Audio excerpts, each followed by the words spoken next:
NIM388. Saya Nabila Septiakirani dengan NIM akhir 367. Saya Muhammad Kolah Faros dengan NIM akhir 381. Hari ini kita akan membahas tentang budaya organisasi di era multikultural, mengelola keberagaman etnis, budaya, dan agama dalam organisasi publik. Oke, setelah ini bisa disaksikan video dari kita. See you! Teori yang kelompok kami gunakan adalah teori dimensi sosial budaya Hofstede yang dikembangkan oleh Gerard Hendrik Hofstede yang berasal dari Belanda. Beliau merupakan psikolog sosial Belanda, juga merupakan karyawan IBN dan merupakan Profesor Emeritus Antropologi Organisasi dan Manajemen Internasional di Universitas Maastricht di Belanda. Teori dimensi budaya ini bermula ketika beliau melakukan sebuah penelitian terhadap karyawan IBN lebih dari 50 negara dan melakukan pemahaman mengenai bagaimana nilai-nilai budaya nasional dapat mempengaruhi perilaku dan interaksi mereka dalam organisasi. Konsep utamanya ada 6 dimensi budaya, tapi untuk konteks Indonesia kita fokus pada 4 dimensi. Yang pertama yaitu jarak kekuasaan atau PDI, mengukur sejauh mana masyarakat menerima ketidaksetaraan kekuasaan. Di Indonesia, PDI tinggi berarti orang menghormati hierarki dan jarang menentang atasan. Yang kedua, ada individualisme versus kolektivisme atau IDF. Indonesia cenderung kolektif, di mana orang lebih menekankan loyalitas kelompok seperti kekeluargaan atau suku daripada pencapaian suatu individu. Yang ketiga, yaitu penghindaran ketidakpastian atau AUI, yang menunjukkan seberapa nyaman masyarakat dengan ketidakpastian di Indonesia. UAI tinggi membuat orang lebih suka aturan yang lebih ketat untuk menghindari resiko. Yang keempat yaitu maskulinitas dan femininitas atau MAS. Indonesia condong ke feminitas yang menekankan kerjasama, harmoni, dan keseimbangan hidup, bukan kompetisi yang ketat. Dan prinsip utama dalam teori ini adalah budaya dapat mempengaruhi cara bekerja dan berinteraksi dalam suatu organisasi.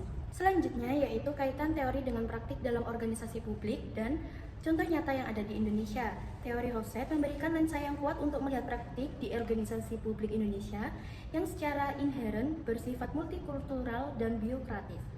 Dimensi Hofstede, karakteristik budaya Indonesia, implikasi praktik dalam organisasi publik. Jarak kekuasaan tinggi atau PDI menerima hierarki, sangat menghormati atasan atau senioritas dan jabatan, struktur birokrasi kaku, yaitu proses pengambilan keputusan cenderung sentralistik dan harus melalui banyak lapisan jabatan. Bawahan staf jarang menyampaikan kritik atau ide yang bertentangan secara langsung kepada pimpinan pejabat eselon. Terdapat praktik bapaksisme atau patronase kolektivitas tinggi, atau IDF rendah, loyalitas pada kelompok, yaitu suku, agama, dan daerah, mementingkan harmoni. Neofitisme dan in-group favoritisme, kecenderungan untuk merekrut, mempromosikan, atau memberikan peluang kepada rekan sesuku, seagama, atau sedaerah, asal primordialisme yang bertentangan dengan prinsip meritokrasi dan netralisasi ASN atau aparatur sipil negara. Keputusan sering didasarkan pada musyawarah untuk menjaga keharmonisan meskipun lambat. Penghindaran ketidakpastian UAI tinggi, kebutuhan dan aturan dan prosedur yang jelas untuk menghindari resiko dan konflik. Regulasi berlebihan dan birokrasi, adanya kecenderungan untuk membuat aturan SOP atau standar operasional prosedur, dan prosedur yang sangat detail dan berlapis seringkali menghambat inovasi dan kecepatan pelayanan. Pejabat publik cenderung enggan mengambil risiko untuk inisiatif baru jika tidak ada payung hukum dan eksplisit. Contoh nyata yang ada di Indonesia yaitu pengambilan keputusan, seperti dalam rapat koordinasi di instansi daerah, ide yang berani atau berbeda seringkali disampaikan secara halus atau tidak langsung, atau hanya oleh pejabat eselon yang lebih tinggi, bukan dari staf junior atau PDI tinggi. Contoh yang kedua yaitu pengelolaan SDM, yang adanya gugus tugas atau kelompok kerja lintas agama atau suku dalam kementerian, lembaga untuk proyek-proyek tertentu. Meskipun bertujuan positif atau kolektivisme, hal ini perlu dikelola agar tidak menjadi perpecahan identitas. Pengangkatan pejabat di berbagai daerah seringkali memunculkan isu kesukuan, di mana kelompok etnis tertentu merasa harus diwakili, kolektivisme, dan meritokrasi. Selanjutnya yaitu teori Hofstede memiliki kelebihan utama sebagai kerangka diagnostik yang kuat untuk mengidentifikasi masalah multikultural dan menjelaskan perilaku birokratis Indonesia yang hierarkis dan kaku, serta menjadi dasar strategi manajemen kepemimpinan. Kelemahan utamanya adalah generalisasi level nasional yang mengabaikan ratusan subbudaya di Indonesia.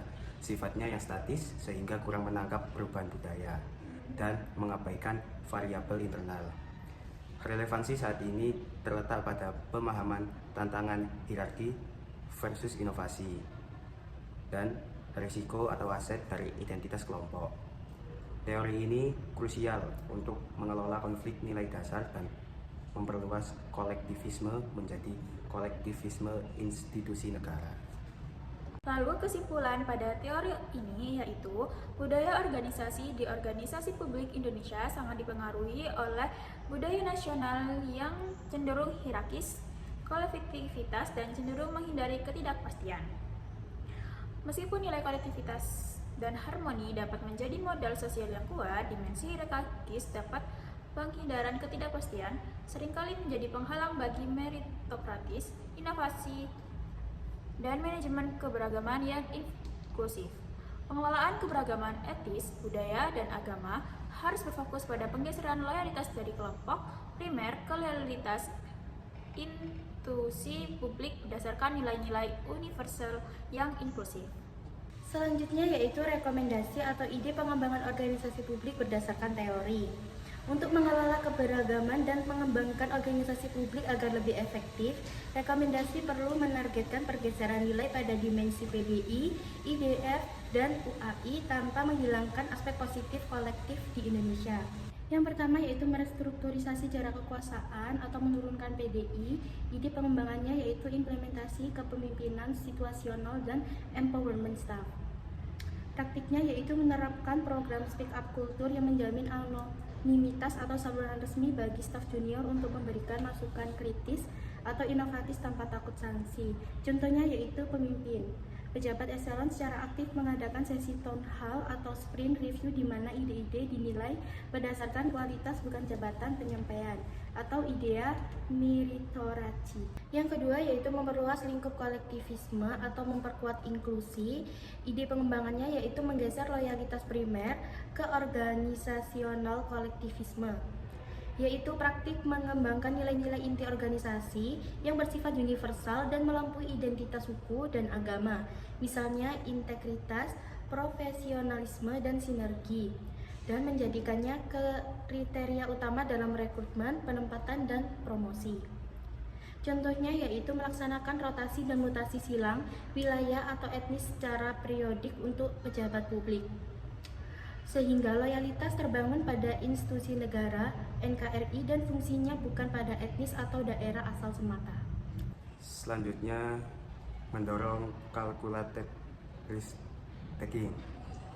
Ide pengembangan menciptakan ruang aman untuk inovasi. Praktiknya memperkenalkan mekanisme pilot project atau sandbox regulasi di mana inisiatif baru dapat diuji coba dengan dispensasi dari prosedur kaku. Hal ini mengurangi ketakutan akan kegagalan formal. Contoh, menerapkan pendekatan fail fast, learn faster dalam pengembangan layanan publik digital, di mana kegagalan dianggap sebagai data pembelajaran, bukan kesalahan yang harus dihukum. Selanjutnya, pelatihan kompetensi lintas budaya.